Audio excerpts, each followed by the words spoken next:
Hello, everyone, and welcome to chapter 201 of The Last Thoughts of a Busy Mind. This one titled Iran Has No, in parentheses, Cinema. So, before we go on, yes, you also didn't hear a voice at the beginning of this episode because, well, again, scheduling conflicts are abundant. But yeah, let me talk about the world of cinema today and Iranian cinema to be specific. Something I've talked about before, but this time I want to talk about it in the context of misunderstanding Iran, which is the theme of this season, and in which we try to dispel some stereotypes about Iranian culture, geography, politics, ethnic mix, and everything. So next time you want to bomb us, you being people in the West, you at least have a good idea what you're bombing. My drink today is some barberry juice, something I don't think a lot of people like. I do sometimes. Sometimes. It's not a everyday drink.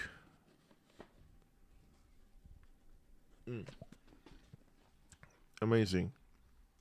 A little bit bitter.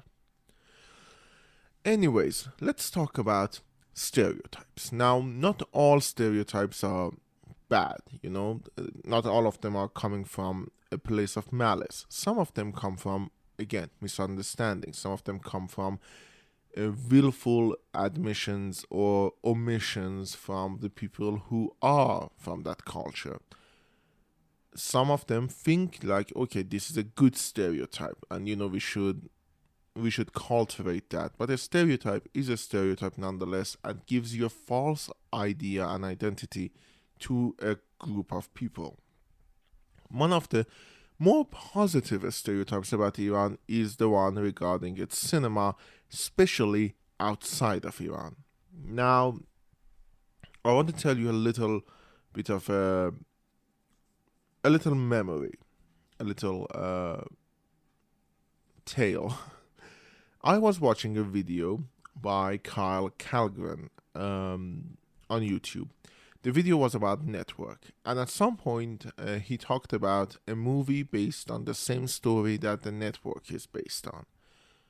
The story of a reporter who committed, you know, who shot herself on the air. Let's not beat around the bush. And at that point, Carl Calgren said, and with a same thing that I haven't seen outside of Iranian new wave movies, and that kind of struck me because he's not wrong. Let me be clear, he's not wrong. But the thing is, Iranian new wave means something completely different without the uh, addition of third new wave. Is a completely different thing to me than it was to him. He was talking about the movie Close Up, which is a movie by Abbas Kiarostami, which I will get to in a little bit. But for me, the Iranian New Wave is the movie The Cow by Dariush Mehjui, or Hassan Kachal by Ali Hatami, or Qaisar by Masoud Kimyai. And that disconnect kind of hit me like I've never seen before. This misunderstanding I've seen more and more in art world, especially around Iranian cinema. In that Iranian cinema is this nebulous thing for people outside of Iran that does only exist in movies that they've seen, which has, to be honest, it's the ones that have rose to the top.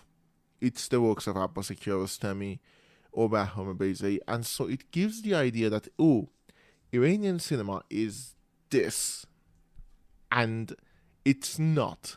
If you judge Iranian cinema by Abbas Kiarostami, you're not wrong per se. It is a part of Iranian cinema, but it is not all of it. It is far from a good representation of the Iranian cinema as a whole.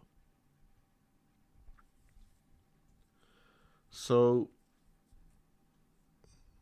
let's talk about Iranian cinema and its machinations. This one, I can get into way more details because this is the thing I've been dealing with. This is why I don't see myself having a career in this cinema. So, first of all, Iranian cinema doesn't exist. The phrase Iranian cinema industry is just a misnomer. It doesn't exist. It is a subsidized industry in the sense that if it isn't subsidized by the government and thus under direct, full control of the government, it cannot exist. It is a proxy. The only reason it does exist is because Iran is an isolationist country when it comes to culture. It doesn't let outside movies in.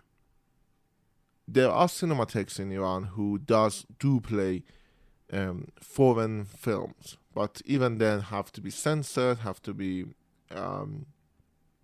compliant to the modesty guidelines of the Ministry of Ministry of Culture. That's the one. Sorry.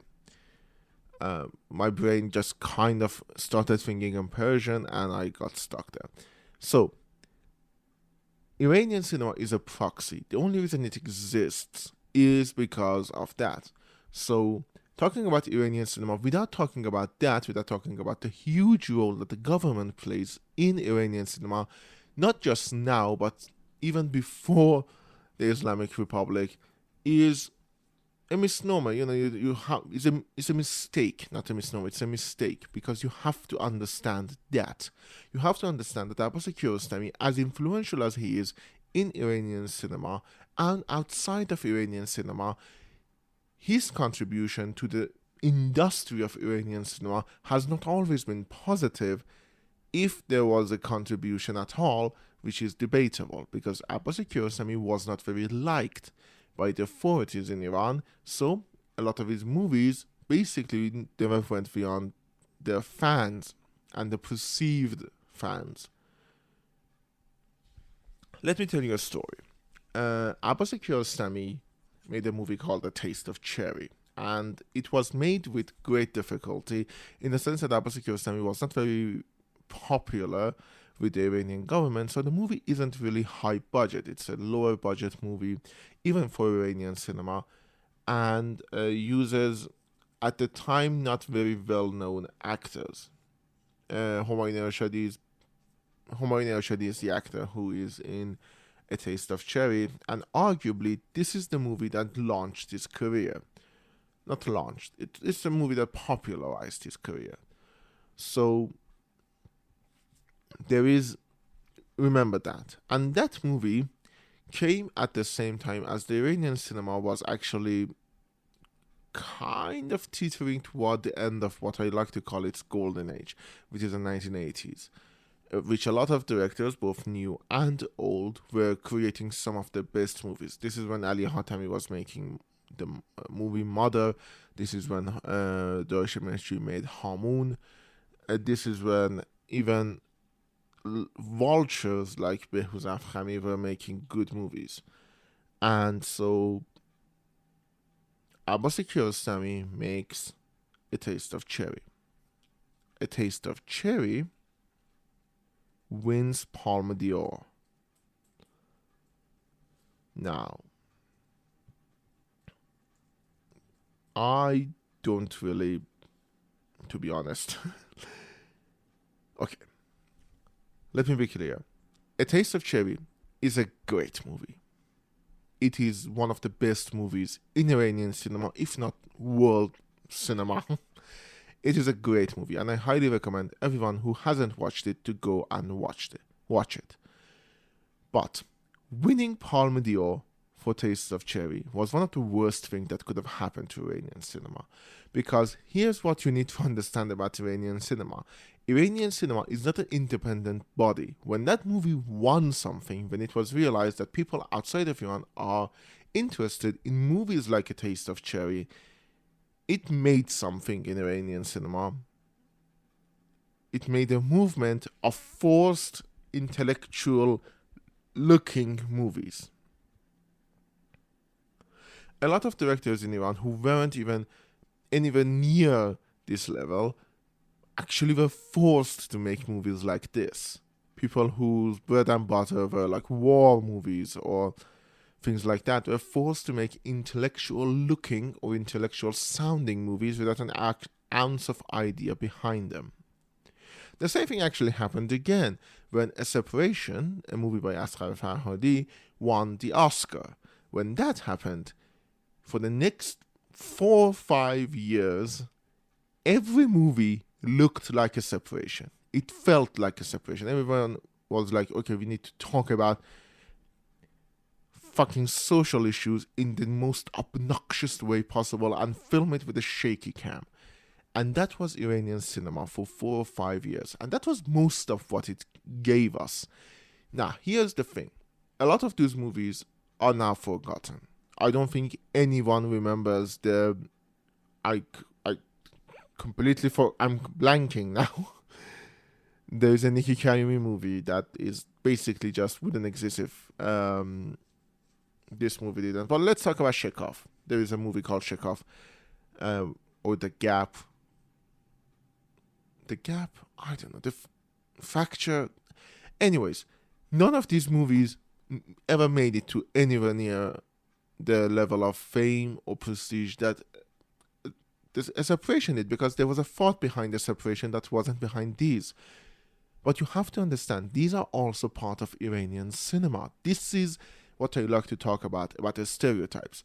Reducing Iranian cinema to Abbas Kiarostami, Asghar Farhadi, Bahram Beyzai, or people like that whose work have basically been regarded as some of the best movies inside and outside of Iran, gives you a false idea of how Iranian movies are made, the pressure that Iranian directors are under. And that kind of makes you not appreciate the fact that some directors in Iran are actually still working. The fact that Jafar Panahi is still working is a miracle. The fact that Mohammad Rasulov had to fucking flee Iran, or Bahram Beyzai made a movie completely whining about Iranian cinema's structure and then just leaving. Most of our directors either left or were killed. And that's, I wish I was joking, 2 of them died in the last 5 years, and one of them was a murder, the other was a supposed murder. Okay, it wasn't a murder, it was ruled out as suicide, but nobody believes that, because of course nobody believes that, because we live in Iran. It's an authoritarian regime that has killed people and has killed artists and has taken cues from the last administration who also have killed artists. So kind of, the fact that Iranian movies exist outside of Iran is a great thing. The fact that we have an idea of what an Iranian movie looks like or feels like. The fact that somebody can tell Iranian New Wave and talk about Abbas Kiarostami and all of that is great, but that is not Iranian cinema. That is a fraction of Iranian cinema. And to disregard the rest of Iranian cinema for that fraction gives you a misunderstanding. First of all, it's a bad representation because not everyone in Iran is as good a director as Abbas Kiarostami or Bahram Beyzai or Dariush Mehri or Amir Naderi or Mohammad Rasulov or Jafar Panahi. A lot of Iranian directors are just bad at their job because a lot of them didn't learn how to direct. And sorry, this is me just going off on a rail, going on a rant, but a lot of Iranian directors just didn't learn how to direct. Most of it comes from a willful ignorance, It's from, I want to say a lack of knowledge, but that's not even applicable anymore. That was a good excuse in 1980s, which is funny because in the 1980s, they actually did watch movies and made actually better movies. The fact that Aliyah Hatami sat down and for a director who is like Aliyah Hatami, who is so ingrained in Iranian culture and Iranian aesthetics, and talk about how he took inspiration from Dick Gracie, the Warren Beatty movie, shows you a great understanding of what mindset he was in and how rare it was for that time. And since then, a lot of Iranian directors are just not good directors. And then you get to the machinations and mechanisms of how a movie gets made in Iran, and you realize that a lot of things that people love about Iran is the independent cinema, and that's normal. A lot of things I like about American cinema are the independent movies. A lot of things I like about French cinema are non-existent. Sorry, that was a joke, but it's a joke I had to make. I fucking hate French cinema. A lot of things I like about German cinema are probably from its independent movements rather than the studio-driven ones. But I've seen a lot of people talk about Iranian cinema online. A lot of art world talks about Iranian cinema as this thing of pure artistic imagery and pure artistic intent. And that is a part of it. That is definitely a part of it. That is a part that I want you to remember when I'm talking about misunderstanding Iran. This is a good stereotype, you know?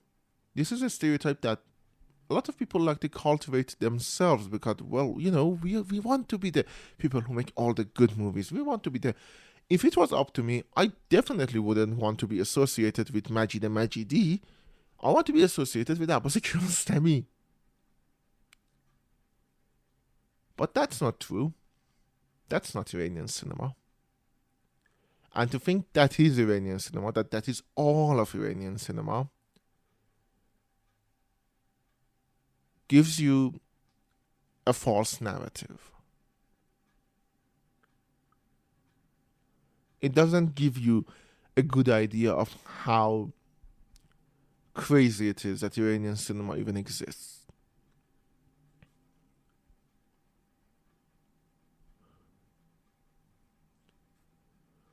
So, yeah, that's part of what I wanted to talk about.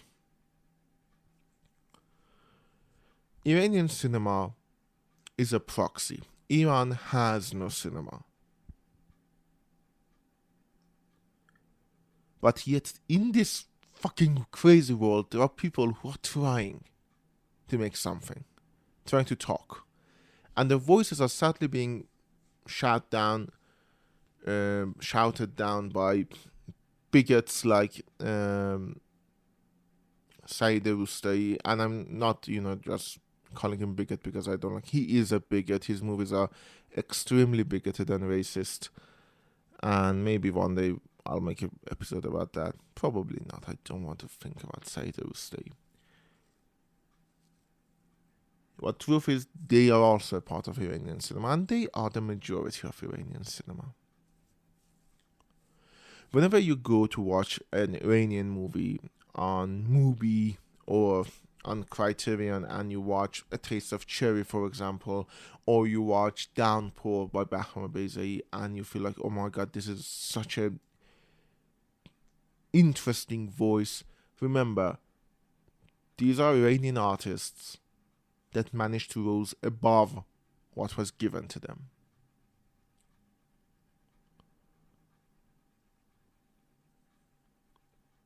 Iranian cinema has an image in the world that, oddly enough, is better than it actually is, and at the same time gives you a false image of what it is. And in that false image, it doesn't tell you the full story. The full story of Iranian cinema is that it's a government-run industry. It's a government-run institution. The policies of it are dictated by the government. This is not an Islamic Republic thing, by the way. It also happened on the Pahlavi, no matter how much monarchists want to tell you that it wasn't, it was. Savak was as bad as the Ministry of Culture in censoring movies. And if you don't know the troubles that go into making one single movie in Iran that doesn't conform to that idea, you will never appreciate it. So yeah, Iran has no cinema, especially not in the way you think. I will see you next week.